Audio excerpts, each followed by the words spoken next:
Hello friends, welcome back to my channel. ಈ ವಿಡಿಯೋದಲ್ಲಿ ತರಕಾರಿ ಬೀಜಗಳು ಜರ್ಮಿನೇಟ್ ಆದಮೇಲೆ ಅದು ಗಿಡ ದೊಡ್ಡದಾಗ್ತಾ ಬರುವಾಗ ಅದಕ್ಕೆ ಹುಳುಗಳು ಹಾಗೂ ಕೀಟಗಳ ಬಾಧೆ ಜಾಸ್ತಿ ಆಗಿರ್ತದೆ.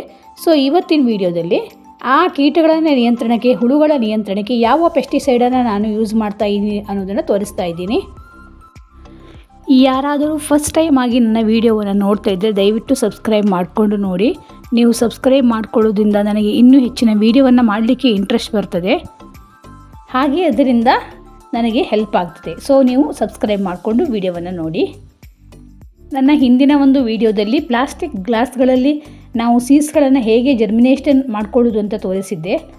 ಅದರಲ್ಲಿರುವ ಗಿಡಗಳು ಸ್ವಲ್ಪ ದೊಡ್ಡ ಆದ ಮೇಲೆ ಅದನ್ನು ನಾವು ಬೇರೆ ಕಡೆ ನೆಟ್ಕೊಳ್ಬೇಕು. ನಾನು ಇದರಲ್ಲಿ ಬೀನ್ಸ್ ಗಿಡಗಳನ್ನು ಹಾಕ್ಕೊಂಡಿದ್ದೆ. ಆ ಬೀನ್ಸ್ ಗಿಡಗಳು ಈಗ ಸ್ವಲ್ಪ ದೊಡ್ಡದಾಗಿ ಬಂದಿದೆ, ಹಾಗೆ ಅದರಲ್ಲಿ ರೂಟ್ಸ್ ಕೂಡ ಚೆನ್ನಾಗಿ ಬಂದಿದೆ. ಅದನ್ನೀಗ ನಾವು ಬೇರೆ ಕಡೆ ನೆಟ್ಕೊಳ್ಬೇಕು. ಬೀನ್ಸ್ ಸೀಡ್ಸ್ಗಳು ಬೇಗ ಜರ್ಮಿನೇಟ್ ಆಗ್ತವೆ, ಹಾಗೆ ಗಿಡಗಳು ಸಹ ಬೇಗ ದೊಡ್ಡದಾಗಿ ಬೆಳೀಲಿಕ್ಕೆ ಸ್ಟಾರ್ಟ್ ಆಗ್ತವೆ. ನಾನಿಲ್ಲಿ ಕೆಲವು ಗಿಡಗಳನ್ನು ಈ ರಬ್ಬರ್ ಬುಟ್ಟಿ ಒಳಗಡೆ ನೆಟ್ಕೊಳ್ತಾ ಇದ್ದೀನಿ. ಹಾಗೆ ಮತ್ತೆ ಉಳಿದಿರುವಂತಹ ಜಾಗದಲ್ಲಿ ಮತ್ತೆ ಸ್ವಲ್ಪ ಸೀಡ್ಸ್ಗಳನ್ನು ಹಾಕ್ಕೊಳ್ತಾ ಇದ್ದೀನಿ. ಕೆಲವೊಮ್ಮೆ ನಾವು ಸೀಡ್ಸ್ಗಳನ್ನು ಡೈರೆಕ್ಟಾಗಿ ಮಣ್ಣಲ್ಲಿ ಹಾಕೋದ್ರಿಂದ ಎಲ್ಲ ಸೀಡ್ಸ್ಗಳು ಜರ್ಮಿನೇಟ್ ಆಗೋದಿಲ್ಲ. ಕೆಲವೊಂದು ಸೀಡ್ಸ್ಗಳು ಮಾತ್ರ ಜರ್ಮಿನೇಟ್ ಆಗ್ತವೆ. ಆದರೆ ನಾವು ಈ ಥರ ಪ್ಲಾಸ್ಟಿಕ್ ಗ್ಲಾಸ್ಗಳಲ್ಲಿ ಸೀಡ್ಸ್ಗಳನ್ನು ಜರ್ಮಿನೇಷನ್ಗೆ ಹಾಕ್ಕೊಂಡ್ರೆ ಹೆಚ್ಚಿನ ಗಿಡಗಳು ನಮಗೆ ಚೆನ್ನಾಗಿ ಬರ್ತವೆ.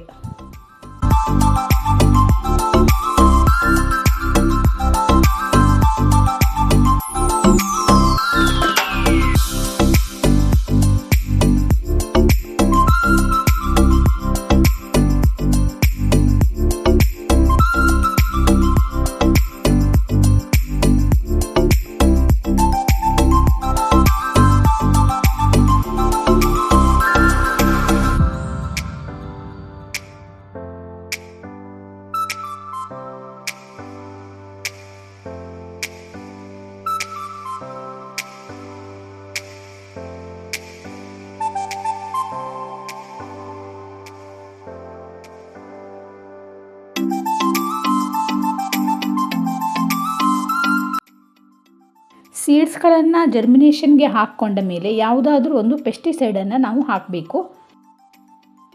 ಹಾಕಿಲ್ಲ ಅಂತಾದರೆ ಇರುವೆಗಳು ಬಂದು ಈ ಸೀಡ್ಸನ್ನು ತಿಂದ್ಕೊಂಡು ಹೋಗ್ತವೆ. 1 ವಾರದ ನಂತರ ಗಿಡ ಹೀಗೆ ಬಂದಿದೆ.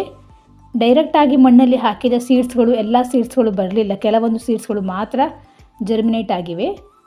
ಈ ಟೈಮಲ್ಲಿ ಗಿಡಗಳಿಗೆ ಜಾಸ್ತಿ ಕೀಟಗಳು ಹಾಗೂ ಹುಳುಗಳು ಅಟ್ಯಾಕ್ ಆಗ್ತವೆ. ಇಲ್ಲಿ ನೋಡಿ, ಗಿಡದ ತುದಿಯನ್ನು ಚಿಗುರನ್ನು ಕಟ್ ಮಾಡಿ ಹೋಗ್ತವೆ. ಸೊ ಈ ಟೈಮಲ್ಲಿ ನಾವು ಇವುಗಳಿಗೀಗ ಪೆಸ್ಟಿಸೈಡನ್ನು ಹಾಕಬೇಕು. ನಾನಿಲ್ಲಿ ಬೂದಿಯನ್ನು ಯೂಸ್ ಮಾಡ್ಕೊಳ್ತಾ ಇದ್ದೀನಿ. ಹಳ್ಳಿ ಕಡೆ ಸೌದೆ ಒಲೆಯನ್ನು ಉಪಯೋಗಿಸುವವರಿಗೆ ಈ ಬೂದಿ ಆರಾಮಾಗಿ ಸಿಗ್ತದೆ. ಸೊ ಇದರಲ್ಲೇ ನಾವು ಒಂದು ಪೆಸ್ಟಿಸೈಡನ್ನು ಪ್ರಿಪೇರ್ ಮಾಡ್ಕೊಳ್ಬಹುದು. ಇದಕ್ಕೆ ಸ್ವಲ್ಪ ಕೆಮಿಕಲ್ ಪೆಸ್ಟಿಸೈಡನ್ನು ನಾನು ಆ್ಯಡ್ ಮಾಡ್ಕೊಳ್ತಾ ಇದ್ದೀನಿ. ಜಿರಳೆಗಳಿಗೆ ಹಾಗೂ ಹುಳಗಳಿಗೆ, ಕೀಟಗಳಿಗೆ ಹಾಕುವಂತಹ ಒಂದು ಪೆಸ್ಟಿಸೈಡ್ ಪೌಡರನ್ನು ಈ ಬೂದಿಯೊಳಗೆ ಸ್ವಲ್ಪ ಹಾಕಿ ನಾವು ಅದನ್ನು ಮಿಕ್ಸ್ ಮಾಡಿಕೊಳ್ಬೇಕು. ಜಾಸ್ತಿ ಹಾಕುವುದು ಬೇಡ, 1-2 ಸ್ಪೂನ್ ಹಾಕಿದರೆ ಸಾಕಾಗ್ತದೆ. ಇದನ್ನು ನಾವು ಗಿಡಗಳಿಗೆ ಬೆಳಿಗ್ಗೆ ಬೇಗನೆ ಹಾಕಬೇಕಾಗುತ್ತೆ. ನಾನು ಹೀರೆಕಾಯಿ ಬಳ್ಳಿ ಹಾಗೆ ಬೆಂಡೆಕಾಯಿ ಗಿಡಗಳಿಗೂ ಕೂಡ ಇದೇ ಟೈಮಲ್ಲಿ ಪೆಸ್ಟಿಸೈಡನ್ನು ಹಾಕಲಿಕ್ಕೆ ಸ್ಟಾರ್ಟ್ ಮಾಡ್ತೀನಿ. ಹೀರೆಕಾಯಿ ಬಳ್ಳಿಯಲ್ಲಿ ಈಗ ಹೂವು ಬಿಡುವ ಟೈಮ್ ಆದ್ದರಿಂದ ಈ ಬಿಟ್ಟಂತಹ ಹೂವುಗಳಲ್ಲಿ ಇರುವೆಗಳು ಕಾಣಿಸಿಕೊಳ್ತವೆ. ನೋಡಿ, ಈ ಥರ ಇರುವೆಗಳು ಮತ್ತು ಕೀಟಗಳು, ಹುಳುಗಳು ಸಹ ಇರ್ತವೆ. ಇದಕ್ಕೆ ನಾವು ಈ ಟೈಮಲ್ಲಿ ಪೆಸ್ಟಿಸೈಡನ್ನು ಹಾಕ್ಕೊಳ್ಬೇಕು. ಬೆಂಡೆಕಾಯಿ ಬೀಜಗಳನ್ನು ಜರ್ಮಿನೇಷನ್ಗೆ ಹಾಕ್ಕೊಳ್ಳುವಂತಹ ವಿಡಿಯೋವನ್ನು, ಹಾಗೆಯೇ ಅದು ಜರ್ಮಿನೇಟ್ ಆದಮೇಲೆ ಗಿಡಗಳು ಯಾವ ರೀತಿ ಬಂದಿದೆ ಅನ್ನೋದನ್ನು ನಾನು ವಿಡಿಯೋದಲ್ಲಿ ನಿಮಗೆ ತೋರಿಸಿದ್ದೆ. ಅದೇ ಗಿಡಗಳನ್ನು ನಾನೀಗ ತೆಗೆದು ಗಿಡಗಳನ್ನೆಲ್ಲ ನೆಲದಲ್ಲಿ ನೆಟ್ಕೊಂಡಿದ್ದೀನಿ. ಜಾಗ ಸ್ವಲ್ಪ ಕಡಿಮೆ ಇರುವ ಕಾರಣಕ್ಕೆ ಸ್ವಲ್ಪ ಗಿಡ ಹತ್ತಿರ ಆಗಿದೆ ಅಂದ್ಕೊಳ್ತೀನಿ. ಬೆಂಡೆಕಾಯಿ ಗಿಡಕ್ಕೆ ಈ ಟೈಮಲ್ಲಿ ಹುಳುಗಳು ಜಾಸ್ತಿ ಬರ್ತವೆ. ಗಿಡಗಳನ್ನು ತಿಂದು ಕತ್ತರಿಸಿ ಹಾಕಿ ಹೋಗ್ತವೆ. ಯಾವುದೇ ತರಕಾರಿ ಗಿಡಗಳನ್ನು ನಾವು ಹಾಕ್ಕೊಂಡ್ರೆ ಆ ಗಿಡ ಸ್ವಲ್ಪ ದೊಡ್ಡದಾಗುವ ತನಕ ನಾವು ಡೈಲಿ ಅದನ್ನು ಚೆಕ್ ಮಾಡಬೇಕು. ಈ ಪೆಸ್ಟಿಸೈಡನ್ನು 10 ದಿವಸಕ್ಕೊಮ್ಮೆ ಹಾಕ್ಕೊಳ್ಬಹುದು. ಮಳೆ ಜಾಸ್ತಿ ಬರ್ತಾ ಇದ್ದರೆ 3-4 ದಿವಸಕ್ಕೊಮ್ಮೆ ಹಾಕ್ಕೊಂಡ್ರೂ ತೊಂದರೆ ಇಲ್ಲ.